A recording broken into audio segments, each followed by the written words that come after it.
좀 더 편하게 여러분들과 좀 나눠보고 싶어요. 생각을 한번 해보시는 거예요. 머릿속에서 여러분들이 지금 어느 곳에 있다고 생각을 해보세요. 그런데 같이 한번 그곳으로 가봐요. 그곳은 어두운 곳이에요. 척박한 땅이에요. 고통이 가득한 곳이에요. 기쁘지도 않아요. 행복하지도 않아요. 그런 곳에 여러분들이 살고 있다고 생각을 한번 해보시는 거예요. 거기에서 사람들은 벗어나지 못해요. 자유를 누리지 못하는 거예요. 그런데 그 너머에 가운데는 절벽이 있겠고 그 너머에는 반대쪽은 비옥하고요. 즐거움과 기쁨과 행복이 가득한 곳이라고 생각을 해보세요. 사람들은 그래서 다 누구나 그곳으로 건너가고 싶어 합니다. 그런데 커다란 이 절벽이 놓여 있으니까 건너가지를 못하는 거예요. 너무 멀어요. 그래서 사람들은 오래전부터 어떻게 하기를 시작을 하냐면 돌을 준비를 해왔는데요. 돌을 모으기를 시작을 합니다. 건너편으로 건너가고 싶어요. 그래서 돌을 모아봐요. 돌을 충분히 모으면 다리를 놓을 수 있을 거라고 생각을 하는 거예요. 어떤 사람들은 몇 년, 또 어떤 사람들은 수십 년 모았어요. 돌 수집가가 돼요. 돌에 대해서는 나름대로 전문가가 돼요. 자기가 얼마나 많이 모았는지 사람들이 다 알도록, 잘 보이도록 전시해 놓는 사람들도 있고요. 자신의 몸에 달고 다니면서 자 보라고 자랑하고 다니는 사람들도 있어요. 그런데 정작 이 돌을 모으기만 했지 얼마나 많이 모아야 다리가 만들어지는 건지는 도대체 그 끝을 알지 못하는 거예요. 사람들이 돌을 모으는 것에만 열중했지 그 돌을 내가 이만큼 모았다고 자랑하면 될 줄 알았는데 그게 모아진다고 해서 저절로 다리가 만들어지는 것이 아니라는 것을 몰랐던 거죠. 그러면서 이들은 계속 모으기만 하면서 점점 불안해지기 시작했어요. 이게 아닌가? 그런데도 선뜻 이 돌을 놓지 못하는 거예요. 내려놓지 못해요. 불안해요. 두려워요. 그 다리를 못 건너갈까 봐. 그런데 어느 날 소식이 들리는 거예요. 누군가 다리를 놓았대요. 더 이상 돌을 모을 필요도 없대요.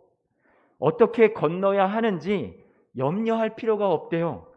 그저 다리가 이미 놓여 있으니까 그저 그 놓여진 다리를 바라보고 저기 있구나 신뢰하고 그 놓여진 다리를 믿고 건너가기만 하면 된다라고 하는 거예요. 정말 사람들한테는 이게 무슨 소식이에요? 기쁜 소식이죠. 그런데 어떤 사람들에게는 전혀 기쁘지가 않아요. 왜? 돌에 관해서는 내가 그래도 전문가인데 내가 이렇게 수십 년, 십수년 내가 노력해서 이것을 모아왔는데 이게 물거품이 된다고? 자신이 모은 것이 자랑스럽다고 생각했는데 그게 아무것도 아니라니까 기분이 나빠요. 자신이 한 모든 것들이 불편해졌다고 생각하니까 심기가 불편해져요.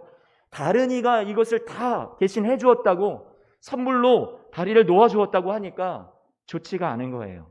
그래서 이 사람들은 그 다리가 놓아졌다라는 것을 믿지 않기로 해요. 뿐만 아니라 누군가 그 다리를 믿으면 체포하고 죽이기까지 하려고 하는 거예요. 그 많은 이 돌을 쌓았던 사람들 중에서 대표적인 한 사람을 꼽으라면 예수님을 믿기 전에 바로 사울이었죠. 평생을 돌을 쌓으며 살았던 사람이에요. 최고의 종교적인 교육을 받았던 사람이에요. 그래서 땅에서 하늘로 가는 그 다리를 놓으려면 내가 얼마나 이 돌을 열심히 만들고 열심히 모으고 살아야 하는지를 그렇게 굳게 믿었던 사람이에요. 종교적인 성취를 모아서 사람들에게 보이도록 자랑하고요. 또 다른 사람들이 그 돌을 쌓지 못하고 모으지 못하면 책망하고요. 그들에게 무거운 짐을 주어주고요. 계속해서 정죄하며 살았던 사람이 사울이라는 사람이었어요. 나름대로 자기는 얼마나 잘 지키는지 몰라요. 돌을 얼마나 잘 모으는지 몰라요. 자신의 성과가 돼요. 자신의 열심이 되었어요. 그런데 이 사울의 눈앞에 교육도 받지 못했던, 자신은 종교적인 그 많은 교육을 받았는데 교육도 받지 못하고 배우지 못한 사람들이라 여겼던 예수님의 제자란 사람들이 나타난 거예요. 그들이요, 예수라는 자가 다리를 놓았다라고 주장해요. 하늘과 땅 사이를 그분이 십자가로 다 이었다라고 얘기하는 거예요. 우리가 그 다리를 건너기만 하면 용서받을 수 있다라는 거예요. 많은 사람들이 그 소식으로 인해서 기뻐했어요. 더 이상 자신들의 실패와 연약함으로 인해서 낙심하지 않고 이제는 그 다리 위에 서서 우리는 자유롭게 되었구나, 우리가 살 길을 얻었구나 하면서 그 자유롭게 그 길을 걸어가서 건너가게 되는 거예요. 그 모습을 보는데 사울은 결코 받아들일 수가 없었어요.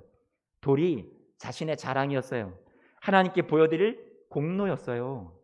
그런데 예수라는 자가 나타나서 다리를 놓았다니, 지금까지 자신이 전 생애를 걸고 모아놓은 돌이 필요 없다라고 하니 불쾌했어요. 그래서 그렇게 쉽게 구원받을 수 있다라는 그런 사람들, 자유를 얻을 수 있다라는 사람들이 너무 미웠어요. 너무 싫었어요. 아니, 하나님 앞에 우리가 뭘 해드려야지, 그렇게 공짜가 어딨어? 그렇게 쉽게 구원받는다고? 이건 말도 안 돼. 아무것도 하지 않고서 어떻게 구원을 받아? 하지만 예수를 믿는 제자들은 이렇게 주장하고 얘기를 하는 거예요. 우리가 하나님 앞에 해드리는 일이 중요한 게 아니라 하나님이 우리를 위해 해주신 일이 중요합니다. 이렇게 주장을 하는 거죠.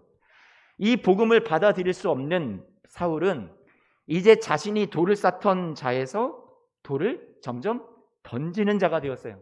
자신이 이뤄놓은 것만큼 따라오지 못하는 사람들을 향해서 저 예수란 자를 따라서 공짜로 아무 자격 없이, 아무 이유 없이, 그가 아무 열심 내지 않고 구원받는다고 생각하는 그 사람들을 향해서 자신이 정죄와 돌을 들기를 시작을 했어요. 그래서 예수님 믿는 사람들을 잡아 체포하고 죽이며 자신이 옳다 생각했던 거죠. 그래서 자신과 함께 동조하는 수많은 사람들의 돌에 의해서 스데반 집사가 순교했고요. 또 많은 크리스찬들이 핍박을 받게 되었어요. 그러던 사울이 이제 예수님을 만나게 되고, 예수님이 하신 모든 구원의 일들이 자신을 위해서 다 주신 하나님의 은혜요 선물이라는 것을 이제야 바울이 이해를 하게 되었어요. 그래서 이제부터는 자신이 그동안 모아왔던 모든 돌들을 다 배설물이다 여기는 거예요. 가치가 없다.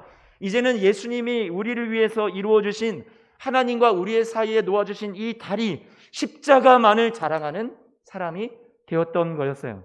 그랬던 바울이 이제는 자신이 이것을 깨달았으니까 알려줘야 되잖아요. 이 돌을 모으며 무겁게 사는 사람들, 힘겹게 자신의 힘으로 구원을 이루어보려고 하는 사람들, 그 사람들을 찾아서 계속해서 이 자유를 알려주고 싶었어요. 이 놀라운 은혜의 구원을, 기쁜 소식을 알려주고 싶었던 거죠. 그래서 우리가 지금 사도 바울의 1차 선교 여행을 보았고 2차 선교 여행을 계속해서 우리가 말씀을 나누면서 따라가고 있어요. 오늘 말씀에 보면 지난 시간에 빌립보 교회, 유럽에서 첫 번째 교회를 세우고 바울과 실라와 디모데, 이렇게 동역자들, 하나님께서 붙여주신 사람들 같이 그곳에 잠시 남겨두고 이제는 사도 바울만 이 아데네라는, 오늘 성경에는 아덴이라고 표시를 하고 있는데 그 아덴이라는 곳에 오게 되었어요.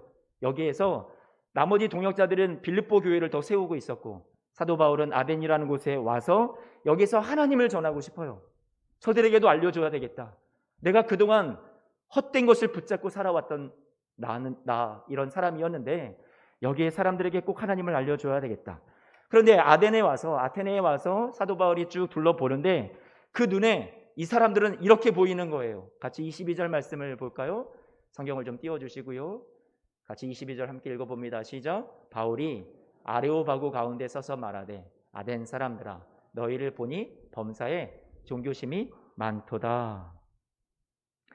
파르테논 신전이라는 저 뒤에 신전이 높은 곳에 세워져 있고 그 앞에 바로 아레오바고라는 그곳에서 이 언덕에 사도 바울이 섭니다. 그리고 그곳에서 사람들을 바라보며 이제 하나님을 전하려고 하는데 그 아테네에 있는 사람들의 모습이 종교심이 많다라는 거예요. 이곳의 사람들이요, 어디를 가나 우상들이 가득했던 그 도시였어요. 뭐 주피터, 아폴로, 비너스, 우리가 마시는 음료 바카스, 술의 신인데요. 바카스를 비롯해서 금과 은과 상아와 대리석으로 만들어 놓은 수많은 신상들, 여신들, 모든 사람들이 우상을 집안에 안 가지고 있는 사람이 없을 정도로 길거리를 가면 사람을 만나는 것보다 우상 신상들을 만나는 게 더 많을 정도로 가득한 도시가 아테네였단 말이에요. 자기들이 만든 그 신을 섬기는 거예요. 열심히 뭔가를 기도하고 갖다가 바치고 그렇게 하면 나한테 복을 줄 거야. 나를 더 행복하게 만들어 줄 거야. 그렇게 이 사람들은 우상을 섬겨왔던 거죠. 사도 바울도 자신도 아덴에 있는 우상들 그 사람들의 모습처럼 섬기지는 않았지만 자신의 열심으로 구원을 이룰 수 있다. 자신의 열심으로 내 삶에 천국이 임할 수 있다라고 믿으며 살았던 사람이었어요. 돌을 모았던 사람이에요. 행위로, 공로로. 그러면 하나님이 구원해 주신다. 내가 이렇게 하면 하나님이 이렇게 해 주실 거야 라고요. 그래서 바울이요, 그 도시를 두루 다니면서 이 사람들이 우상을 가득 섬기는 것을 바라보면서 마음 아파해요. 오늘 16절 말씀인데요, 같이 한 번만 볼까요? 사도행전 17장 16절 말씀. 바울이 아덴에서 그들을 기다리다가 그 성에 우상이 가득한 것을 보고 마음이 어떻게 했대요? 격분했대요. 여러분 한번 생각을 해보세요. 바울이 막 성질을 냈을까요? 화를 막 냈던 걸까요? 예수천당 불신지옥 하면서 이들을 막 정죄하고 막 그렇게 화내면서 복음을 외쳤던 걸까요? 아니요. 요한복음 11장 말씀을 보면 예수님께서 사망, 이 불쌍한 사람들을, 예수님이 사랑했던 나사로를 비롯한 또 나사로의 죽음으로 인해서 그 공포와 두려움 속에 살고 있는 사랑하는 사람들을 바라보시면서 예수님께서 분통히 여기셨다고 말씀하고 있어요. 그것이 분노하신 거예요. 그 사망과 저주에 대해서. 지금 이 사람들에 대해서 바울이 격분한 게 아니라 이들은 긍휼히 여기고 이들에게 하나님을 알게 해주고 싶었고, 그들을 붙잡고 있는 우상이, 그들을 붙잡고 있는 세상이 너무나도 분했던 거죠. 이들이 벗어났으면 좋겠다. 바울이 그들이 알지 못하는 것을 알게 해주고 싶어서, 그 하나님을 알려주고 싶어서 설교를 하는 거죠. 그래서 23절 말씀에 보니까 이렇게 말씀해요. 내가 두루 다니며 너희가 위하는 것들을 보다가 그런데 뭘 발견했냐면 알지 못하는 신에게라고 새겨있는 어떤 제단, 예배의 장소를 본 거예요. 그러니 사도 바울이 그러면 내가 이제 너희가 알지 못하고 위하는 그것을 너희에게 알게 하고 싶어요, 이렇게 하면서 설교를 시작하죠. 하나님이 우리를 위해서 이루신 구원과 사랑의 일들을 몰라서, 모르기 때문에 두려워하는 삶을 살아가요. 걱정과 불안해하는 삶을 살아가는 거예요. 자신들의 존재가 얼마나 귀한지, 가치 있는 존재인지, 복된 존재인지를 모르고 헛된 우상들을 계속해서 섬기면 내가 여기에서 벗어날 수 있을까? 이 두려움을 떨쳐버릴 수 있을까? 행복해질 수 있을까? 내 삶에 구원이 있을까? 천국 갈 수 있을까? 아무리 그 신들에게 복을 빌고 빌어도 도무지 삶의 이 문제가 해결이 안 되는 거죠. 그러니까 이제는 하다 못해 이것도 안 되고 저것도 안 되고 도무지 나한테 이게 해결의 기미가 보이지 않으니 이제는 알지도 못하는 신이요, 만약에 당신이 있다면 도와주세요, 나 좀 도와주세요 하고 거기에다가 빌었다는 얘기예요.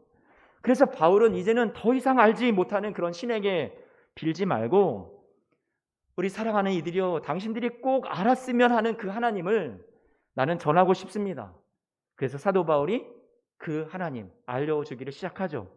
그래서 사도 바울이 이들에게 전해주는, 들려주는 그 하나님은 어떤 하나님이냐면 이렇게 소개해요. 24절입니다. 같이 한번 볼까요? 우주와, 우리 함께 읽어봐요. 시작. 우주와 그 가운데 있는 만물을 지으신 하나님께서는 천지의 주제시니 손으로 지은 전에 계시지 아니하시고, 여러분들이 섬기는 신상 우상들처럼 그 크기를, 그 사랑의 크기를, 그 무한하신 영광과 온 땅 가득 우리를 품으신 그 은혜를 제한할 수 있는 하나님이 아닙니다. 그 신상에 가둘 수 없어요. 여러분들이 섬기는 그 신전에다 가둘 수 없어요. 하나님은 우리의 생각보다 더 크신 분이에요. 여러분이 생각하는 것보다 더 긍휼이 많으신 분이에요. 여러분이 생각하는 것보다 더 사랑이 많으신 분이에요. 그렇게 지금 바울은 그들에게 전하고 있었던 거죠. 하나님을 제한할 수 없다고요. 하나님은 당신들을 정말로 사랑하고 당신들의 하나님이라고, 크신 분이라고 얘기하는 거죠. 두 번째로 25절 말씀도 한번 봐요. 25절도 한번 읽어봤으면 좋겠어요. 시작. 또 무엇이 부족한 것처럼 사람의 손으로 섬김을 받으시는 것이 아니니 이는 만민에게 생명과 호흡과 만물을 친히 어떻게 해주시는 분이라고요? 주시는 분이라는 얘기예요. 이렇게 표현한 거죠. 우리가 하나님을 섬기는 것이 아니라 하나님이 우리를 섬겨주신다. 하나님이 우리의 필요를 채우시는 분이다라고요. 공급하시는 분이시지, 하나님이 뭔가가 부족해서 우리에게 다 내놓으라고, 나에게 무엇을 채우라고 바치라고 하시는 분이 아니라는 얘기예요. 하나님은, 다시 한번 25절 한 번만 더 띄워주실래요? 사람의 손으로 섬김을 받지 않으시는 분이래요. 사람들은 자신들이 구원받기 위해서 신을 섬겨야 된다고, 내가 뭔가를 복을 받기 위해서 내가 하나님을 잘 섬겨야 된다고 생각을 했었던 거죠. 그런데 바울이 자신도 겪어봤잖아요. 내가 그렇게 열심히 살았던 것이 아니라는 것을. 그래서 그들의 생각을 뒤집어서 말해주는 거예요. 오늘날 우리도 집집마다 이 아덴 사람들처럼 우리가 신상을 모셔놓지는 않지만 우리도 이렇게 생각할 때가 있어요. 내가 이렇게 하면 하나님이 이렇게 해주실 거야. 내가 바르게 살면, 내가 순종하면, 내가 실수하지 않으면, 내가 이렇게 신앙생활을 잘하면, 내가 이렇게 기도 열심히 하면 하나님이 내게 은혜 주시고 구원하시고 복 주신다. 신앙적으로 열심을 내지 말아야 한다라는 얘기를 제가 하는 것이 아니에요. 여러분 앞에 드리는 게 아니에요. 우린 결코 하나님을 섬길 필요가 없다는 섬김의 무용론을 말하는 게 아니에요. 종교적으로 열심을 내야 한다고 생각하는 분에게 바울이 말하는 하나님은 사람의 손으로 섬김을 받지 않으신다라는 이 말이 아플 수 있어요. 거슬릴지도 모르겠어요. 하지만 저와 여러분 안에는 이런 분도 있을 거예요. 너무 많이 넘어져요. 신앙생활이 만만치 않아요. 노력하지만 잘 안 돼요. 잘하기보다 턱없이 부족해요. 자격 미달이라고 항상 자신을 생각하고 있어요. 내가 구원받을 수 있을까? 내가 천국 갈 수 있을까? 여기 혹시 저를 비롯해서 이렇게 여기는 분들이 계시지 않을까요? 여러분들에게 이 하나님이 우리를 섬겨주시는 은혜의 복음이 필요한 거란 말이에요. 그 복음으로 여러분을 초대합니다. 하나님께서 여러분의 지나온 과거를 보지 아니하시고요, 예수 안에서 모두 여러분들을 지우셨어요. 자유케 하셨어요. 해방시켜 주셨어요. 하나님이 놓아주신 그 자비의 다리를 보세요. 자신이 이루는 노력을 의지하지 마세요. 오늘 말씀의 제목이 뭐예요? 한 번만 좀 띄워주세요. 오늘 이 본문 말씀에서 제목을 따왔는데요, 섬김받기보다 주시는 하나님이에요. 하나님이 우리에게 섬김을 요구하시는 하나님이 아니라 우리를 섬겨주시는 하나님이라는 말이에요. 하나님이 주시는 이 섬김의 복음으로 사랑하는 성도 여러분, 여러분에게 권면합니다. 자신의 실패 때문에 절망하지 마세요. 하나님이 말씀하세요. 나를 섬기지 말고 내가 먼저 너를 섬기게 해주렴. 나에게 바치지 말고 먼저 내가 널 위해 뭔가를 해주었으면 좋겠다. 내가 너에게 주는 것을 받으렴. 널 구원할 수 있도록 너가 날 위해 뭔가를 많은 것을 바치라는 것이 아니라 내가 이미 너를 위해서 이루어준 이 놀라운 구원을, 선물을 그저 받았으면 좋겠다. 누렸으면 좋겠다. 우리가 하나님을 위해서 뭔가를 막 열심을 내어서 하나님이 우리를 위해서 이루어주신 그 구원을 조금이라도 더하거나 늘릴 수 있는 게 아니에요. 우리는 충분하지 못해요. 우리가 만든 것으로는. 우리가 해야 할 것은 노력이 아니라 그저 하나님이 우리를 위해서 이루어주신 이 놀라운 구원을 어떻게 하는 거예요? 신뢰하는 거예요. 그 사랑을 신뢰하는 거예요. 27절 말씀에도 이렇게 말씀합니다. 함께 읽어봐요. 시작. 이는 사람으로 하나님을 더듬어 찾아 발견하게 하려 하심이로되 그는 우리 각 사람에게서 멀리 계시지 아니하다. 우리는 종교적으로 열심을 내어보며 하나님을 더듬어서 막 찾아보려고 애를 쓰죠. 최선을 다해 노력하지만 그 사람들이 자신의 힘으로, 능력으로 찾기가 어렵습니다. 하나님이 그럼 나 찾아봐라. 하나님께서 그렇게 말씀하시지 않으세요. 하나님은 이미 우리 각 사람에게 멀리 계시지 않는다라고 방금 말씀을 읽었어요. 저 높은 곳에 멀리 계셔서 너가 나한테 올 테면 올라와 봐라. 너 자신을 스스로 구원해봐라 하지 않으세요. 가까이 계셔주세요. 죄인을 살리기 위해서 이 낮은 땅에 찾아와 주신 분이 우리 하나님이세요. 28절 말씀도 함께 읽어봅니다. 우리가 그를 힘입어 살며 기동하며 존재한대요. 어떤 당시에 한 문학가가 이렇게 표현했던 것 같아요. 우리가 다, 모든 사람들이 하나님의 소생이라고. 우리의 출처는 하나님으로부터 나온 존재, 하나님의 목적과 계획이 있어서 사랑받는 존재로 이 땅에 우리는 보냄을 받았어요. 소생이라는 말은 자녀라는 말이에요. 여러분, 하나님의 자녀예요. 자녀라는 것, 하나님의 아들, 딸이 되었다라는 것. 여러분들이 살아가는 자녀들 생각해 보세요. 자녀들이 나중에 철이 다 들고 정말로 성숙하고 인격적으로 완성된 여러분의 자녀가 되어서 그제서야 사랑한다고 하세요? 그제서야 내가 너를 돕겠다 하세요? 아니에요. 부족해요. 철이 없어요. 한참 아직도 더 많이 성숙해야 돼요. 더 다듬어져야 돼요. 완성되지 않았어요. 그래도 여러분들이 나왔기 때문에 여러분의 자녀란 말이에요. 하나님이 오늘 저와 여러분들 그렇게 자녀 삼으세요. 하나님의 소생이에요. 우리가 부족해요. 우리가 하나님 앞에 그 하나님이 원하시는 모습대로 살아가기에 우리는 너무나도 많이 모자라요. 그럼에도 불구하고 하나님은 여러분들을 어떻게 삼으세요? 자녀로, 하나님의 소생으로 삼아주신 줄로 믿습니다. 하나님이 여러분들을 끝까지 돌보실 거예요. 끝까지 사랑하실 거예요. 여러분 자녀를 포기하지 않으시잖아요. 끝까지 소망해 주시잖아요. 하나님이 여러분도 똑같이 소망해 주세요.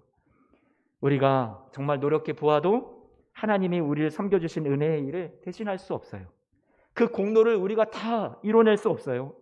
우리가 하나님을 섬겨야 구원받는 게 아니라 우리는요 사실 하나님의 은혜로 구원받았기 때문에 나중에 우리가 하나님의 사랑을 알아가면서 그제서야 섬길 수 있는 거예요. 순서가 그래요. 우리가 섬기기 훨씬 전부터 하나님이 먼저 우리를 섬겨주신 거예요. 하나님이 우리에게 사랑을 요구하시기 전에 하나님이 당신을 사랑하지도 않던 우리를 사랑해 주셔서 당신의 생명을 내어주신 거예요. 그게 복음이에요. 예수님도 분명히 이렇게 말씀하셨어요. 예수님께서 내가 이 세상에 온 것은 너희를 위해서 온 것은 바로 이런 거야 라고 말씀해 주셨죠. 마태복음 말씀인데요 20장 28절 같이 한번 읽어봅니다. 함께 큰 목소리로 읽어봐요. 시작. 인자가 온 것은 섬김을 받으려 함이 아니라 도리어 섬기려 하고 자기 목숨을 많은 사람의 대속물로 주려고 오셨대요. 섬김을 받으시는 분이 아니라 여러분에게 주시려고 오신 하나님이세요. 여러분 아멘이신가요? 아멘. 바울은 하나님이 우리를 섬기시고 우리를 위해서 베푸신 것에 대해서 그가 강조했던 것이 있어요. 그럼 하나님이 주셨다. 뭘 주셨지? 한번 생각을 해보면 바울이 늘 복음을 전하면서 강조했던 것이 있는데 오늘 사도행전 17장 말씀을 보니까 몇 가지가 눈에 들어오네요. 두 가지가 들어오는데 같이 한 번만 좀 볼까요? 먼저 18절 말씀입니다. 어떤 에피쿠로스와 스토아 철학자들도 바울과 쟁론할세 어떤 사람은 이르되 이 말쟁이가 무슨 말을 하고자 하느냐 하고 어떤 사람은 이르되 이방신들을 전하는 사람인가 보다 하니 그런데 이 바울이 전했던 건 뭐예요? 바울이 누구를 전했다고요? 예수와 부활을 전하기 때문이러라 말씀하고 있어요. 부활을 전했대요. 예수님을 전했대요. 32절 말씀도 한 번만 보세요. 그들이 바울이 전한 죽은 자의 부활을 듣고 어떤 사람은 조롱도 하고 어떤 사람은 이 일에 대해서 관심이 있어서 야 다시 한 번만 그 말 좀 들려다오 부탁을 하기도 합니다. 뭘 전했다고요? 죽은 자의 부활에 대해서. 바울이 전했던 건 어떤 부분을 전했냐면 예수를 전했대요. 부활을 전했대요. 사람들이 이루어낼 수 있는 종교적인 열심, 종교심이 강했던 이 아덴이라는 도시에서 아니면 자신의 지식이 너무나도 많아서 학식이 뛰어난 사람들이 우리의 이 가진 이성으로 우리가 더 좋은 세상 만들 수 있나? 구원할 수 있나? 그렇게 생각했던 그들에게 아니다. 너희의 지식도 아니고 너희의 능력도 너희의 열심도 너희의 종교심도 아니야. 바울이 전했던 것은 뭐예요? 예수가 그 다리를 놓아주었다. 그 얘기를 전했던 거죠. 이들은 이 죽음이라는 고난도 이기고 싶어요. 이들은 정말로 승리자가 되고 싶어요. 자신의 삶에 놓여있는 가장 커다란 고난이라고 할 수 있는 그 죽음도 극복하고 싶어요. 그런데 그것마저도 우리가 할 수 있는 것은 아무것도 없지만 예수가 그 모든 우리의 죽음의 고난도 이기고 승리하여서 우리를 위해서 부활해 주셨다. 그 부활은 예수와 우리 사람들의 운명이 함께 묶여서 그것이 우리의 것이라고 사도 바울은 전해 주었던 거죠. 지성이면 감천, 우리가 심은 대로 거둔다. 우리 차원의 열심과 노력으로 이뤄낸 믿음으로 구원받는다. 천국 간다. 그렇게 생각했지만 정말 어려웠어요. 지금까지 살아보셔서 여러분들도 잘 아시잖아요. 그래서 우리는 자책할지 모르겠어요. 두려워하기도 합니다. 하나님 앞에 고개를 들 수 없고 하나님 앞에 기도도 사랑받을 자격도 응답받을 자격도 없다 생각할 때가 많습니다. 하지만 하나님은 우리에게 자격과 조건을 뛰어넘으셔서 이미 저와 여러분들 그것을 묻지 아니하시고 구원을 이루어 주셨어요. 우리가 열심을 내지 않을 때 그럼에도 우리를 긍휼히 여기셔서 당신과 사랑의 은혜를 더 넘치도록 부어주시려고 하나님이 열심을 내어 주신 거예요. 내가 놓으려고 하고 포기하려 했던 우리의 인생에 하나님이 개입하셔서 아니야, 끝나지 않았어. 하나님께서 저와 여러분들을 영광된 그 승리의 자리까지, 부활의 자리까지 우리를 끌고 올라가실 분이 우리 주 예수님이세요. 하나님이 저와 여러분들을 고통받지 않는 세상으로 하나님께서 만드시는 하나님 나라의 완성으로 하나님께서 이끌어 가시기까지 이 땅의 죄악이 다 사라지고 모두가 평화로운 세상, 하나님이 저와 여러분들의 눈에 눈물을 씻어주시는 그 날, 완성된 날이 이르기까지 우리 주님께서요, 저와 여러분들을 예수를 붙들고 예수님이 이루어주신 부활을 붙들고 우리로 하여금 힘내서 살아가라고 이 복음을 주셨단 말이에요. 하나님이 주시는 구원은 우리가 만들어낼 수 없는 것을 주시는 것이니까 구원이에요. 우리의 자격으로, 우리의 열심과 노력으로 만들어내는 것은, 그것은 대가예요. 우리가 하나님 앞에 천국도 영원한 생명도 하나님이 주셔야만 가능하고 우리가 누릴 수 있는 거예요. 우리가 만들어내서 이것을 가질 수 있는 것은 처음부터 아니었어요. 우리가 할 수 없다는 것을 하나님이 아셨기 때문에 아들을 보내기로 작정하신 거예요. 아들을 통해서 우리를 구원하시고 십자가로 생명을 주셔서 다리를 놓아주셨어요. 그리고 우리 손에 무겁게 들고 있던 그 돌을 놓게 하셨어요. 내려놓고 저와 여러분들로 하여금 주님 안에서 쉬라고 말씀하세요. 그러므로 신앙생활이란 하나님이 이미 우리를 위해서 이루어주신 이 구원의 은혜와 선물 안에서, 아, 내가 이렇게 사랑받는 존재구나, 우리의 존재가 얼마나 하나님의 눈에 가치 있는 존재인지를, 이미 복과 승리를 얻은 존재인지를 알아가는 것, 그게 신앙생활이에요. 눈이 띄어서 점점 철이 들어서, 아, 이미 나를 사랑해 주신 거구나 하고, 없던 것이 새롭게 생겨나는 것이 아니라 원래 있었는데 내가 눈치채지 못하고 있다가, 깨닫지 못하고 있다가, 내가 우둔해서 내가 세상만 보고 있다가 고통의 눈이 어두워져서 하나님 사랑을 발견하지 못하고 있다가 이미 나에게 주신 그 사랑과 은혜를 발견해 가는 것이 신앙생활인 거죠. 신앙생활은 하나님의 신실한 사랑을 저와 여러분들이 그저 신뢰하는 것이 신앙생활이에요. 거기에서, 그것을 아는 것에서 세상을 이기는 용기가 나와요. 고난을 버티는 힘도 그 하나님 사랑을 신뢰하는 것에서 나온단 말이에요. 주님이 우리를 위해서 이루어주신 이 놀라운 은혜를, 복음을 아는 것에서 세상을 이기는 힘이 나오는 거예요.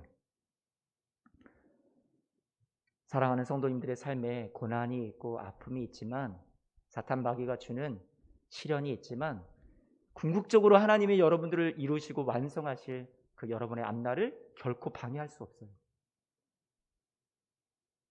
조금도 모자라게 할 수 없어요. 마귀가요, 세상이요.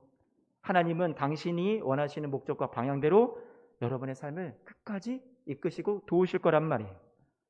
그러니 주님께서 여러분들에게 오늘 이렇게 말씀하십니다. 너가 지금 넘어졌다고 너의 삶이 꼭 실패하는 것이 아니야. 살아야 한다. 살아내. 내가 널 위해 죽었으니 너는 살아라. 내가 너를 살리려고, 널 복되게 하려고 너의 삶을 존귀히 여겨서 너를 위해 천국을 예비했으니 살아라 하세요.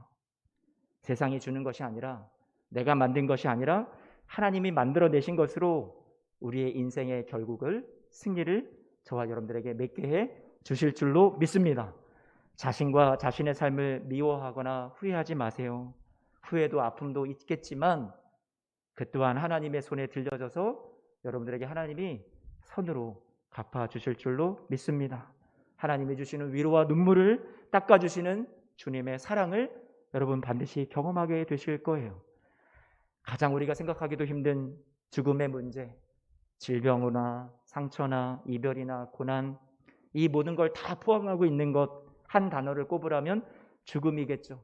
가장 무거운 인생의 문제, 그 문제를 사도 바울은 이 복음을 알았기 때문에 그 부활의 복음을 전하면서, 예수를 전하면서 그가 이런 얘기도 했어요. 고린도전서 15장 말씀인데요, 같이 한번 읽어보죠.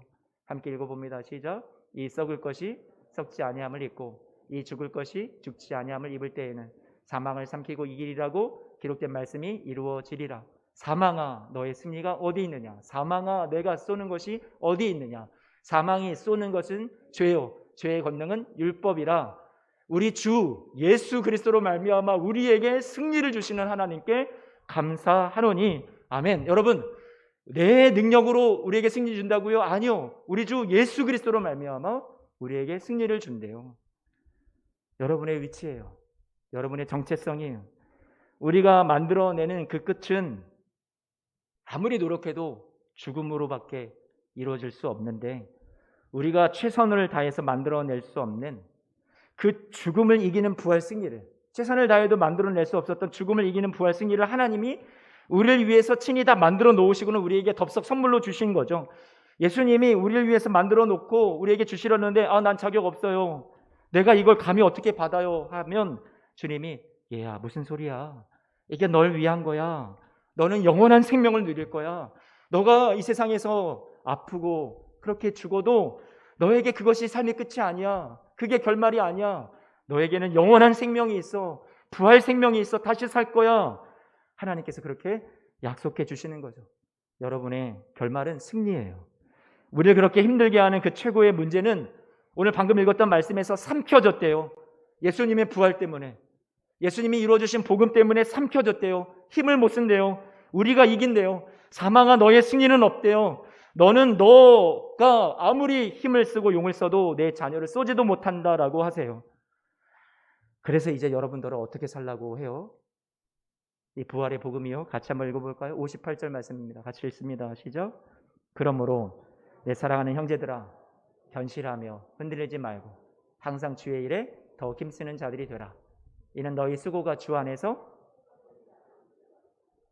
아멘. 저는 여기 너희 수고라는 말이요, 우리가 바둥바둥거리면서 하나님 앞에 이 구원 받아보려고 다 열심히 신앙생활을 하는 우리의 수고라고 볼 수도 있을 것 같아요. 그런데 저는 이것을 이렇게 생각을 합니다. 바로 앞에 견실하며 흔들리지 말라라고 하죠. 견실하지 못하고 흔들리기 쉬운 연약함과 그런 환경 속에서 우리가 살아간다라는 걸 주님이 아세요. 여러분이 그런 연약함 속에 있다는 걸 아세요. 그러니 더 도와주고 싶어 하시는 거죠. 우리가 하나님 뜻대로 살아보려고 하고 열심히 살지만 우리가 못한다라는 걸 알아요. 그 안에는 방황이 있어요. 헤매이는 시간이 있어요. 우리의 못남과 우리의 실패가 있어요. 그런데 그 모든 게 하나님께서 저와 여러분들을 위해서 이루어주신 이 복음 안에서는 헛되지 않다라는 거예요. 망하는 것으로 끝나지 않는다라는 얘기를 하고 계시는 거예요. 지금 어떤 맥락에서 이런 얘기가 지금 나온 거예요? 여러분들에게 왜 견실하며 흔들리지 말라고 얘기한 거예요? 어떤 맥락이에요? 부활 선물이요. 부활 선물이 여러분에게 있기 때문에, 승리가 있기 때문에 예수 안에서 우리를 위해서 하나님이 직접 만드시고 안겨주신 부활 승리를 내 것이다 이미 여기고 살래요. 여러분의 운명은 세상의 사주팔자와 달라요. 절대로 주 안에서 실패로, 패배로, 헛됨으로 끝나게 하지 않으신대요. 그러니 견실하며 흔들리지 말라고 하세요. 주의 일에 힘쓰라는 말은 성경만 읽어라, 예배해라, 기도해라, 봉사해라, 전도해라, 그 열심을 내라는 말이 아니라 우리에게 이미 이루어주신 승리를 주신 주 예수 안에 있는 우리의 삶이라는 것을 신실하게 믿으라는 얘기예요. 그 안에서 살아가라는 얘기예요. 그게 우리의 신앙, 열심이에요. 여러분, 요한복음 6장에 예수님께서 그렇게 말씀하셨어요. 사람들이 영생을 얻고 싶어요. 어떻게 구원받습니까? 그게 이들의 최대 관심사예요. 우리가 어떻게 하면, 하나님의 일을 하면 우리가 구원받습니까? 영생을 얻습니까? 천국 갑니까? 문제가 해결됩니까? 우리가 뭐 열심을 내서 뭔가 일을 많이 하나님 앞에 섬겨드려야 하나요? 예수님이 말씀하셨어요. 뭐라고요? 같이 한번 뒤에 말씀 읽어주세요. 29절. 한 번만 더, 다시 같이 읽어볼게요. 시작. 예수께서 대답하여 이르시되 하나님께서 보내신 일을 믿는 것이 하나님의 일이니라. 아멘. 여러분, 우리가 할 것은요, 하나님이 우리를 위해서 이루어주신, 예수 그리스도 보내주신 부활 안에서 저와 여러분들에게 이미 승리를 주신 것을 그저 받는 거예요. 믿는 거예요. 그것을 신실하게 우리가 붙잡는 거예요. 여러분, 이 놀라운 일을 사랑하는 성도님들이 날마다 놓지 마시고 그 위에서 세상에 고난이 와도 다 우리 주 예수 그리스도께서 이루어주신 일 안에서 자유하며 이겨내시고 넉넉히 살아가시는 우리 사랑하는 성도님들 모두가 되시기를 축복합니다. 요한복음 3장 16절 말씀이 이렇게 말씀하세요. 하나님이 누구를 사랑하세요? 여기서의 세상은 하나님을 잘 믿는 세상, 하나님 마음에 흡족하게 잘 순종하는 세상. 아니요. 세상이라는 단어 자체가 부정적인 의미예요. 죄악된 세상. 하나님을 믿지 않았던, 하나님을 가까이 하지 않았던, 하나님을 섬기지 않았던 그 세상을 너무나 사랑하신대요. 영어 성경을 보면. 너무나 사랑하셔서, 아니 뭘 했다고 사랑해요? 그런데 사랑하신대요. 그래서 누구를 주셨어요? 독생자를 주셨대요. 여러분, 우리가 믿는 하나님은 여러분에게 주시는 하나님이세요. 우리에게 섬김을 요구하시기 전에 주시는 하나님이세요. 그를 믿는 자마다 멸망하지 않고 무엇을 얻게 하세요? 영생을 얻게 하시는 줄로 믿습니다.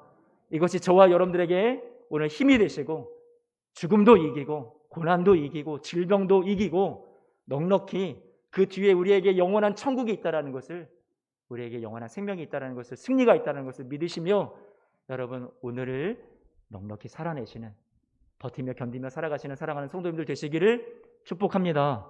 아멘. 우리 같이 찬송해요.